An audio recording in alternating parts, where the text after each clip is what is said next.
And hello, it's Thursday morning, and this morning we're going to read Philippians 2:25 through 30. I have thought it necessary to send to you Epaphroditus, my brother, and fellow worker, and fellow soldier, and your messenger, and minister to my need. For he has been longing for you all, and has been distressed because you heard that he was ill. Indeed, he was ill, near to death. But God had mercy on him, and not only on him, but also on me, lest I should have sorrow upon sorrow. I am the more eager to send him, therefore, that you may rejoice at seeing him again, and that I may be less anxious. So receive him in the Lord with all joy, and honor such men, for he nearly died for the work of Christ, risking his life to complete what was lacking in your service to me. So he sends Epaphroditus back to Philippi. We don't know anything much about Epaphroditus. It says here he's Paul's fellow worker, so he's somebody who helped Paul out. It's speculated that he's from Philippi and he's come with Paul to wherever he is, exactly where this jail is, and now he's being sent home with Timothy, but he's going back home, and he can bring them news and also show them that he is in fact alive and he didn't die of whatever this was that made him sick, and we have no idea about that. It says he was a fellow soldier, and it's interesting to speculate.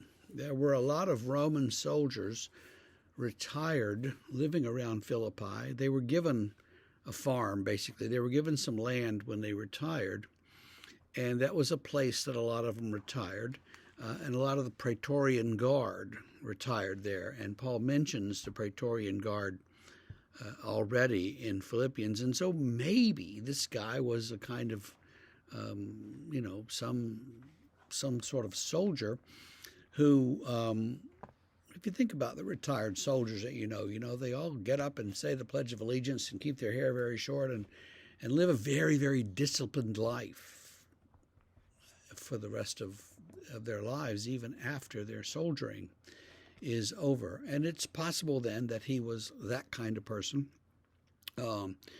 He knows what to do. He acts without thinking based on his training. I mean, so without thinking, he acts immediately without pondering what to do. So he acts quickly based on his training, and he's pretty fearless. And so if all those things are true of him, and that's all speculation, but if that's what Paul means when he says fellow soldier, then he's a good guy, and he's a good one to go to Philippi, and a good one to take the message there, especially if there are a lot of veterans hanging around Philippi. He could say, hey, listen up. I know something, and here's my credentials. I fought in the battle of so-and-so, and I was a tough soldier, but I believe in Jesus. And that would say something to the soldiers that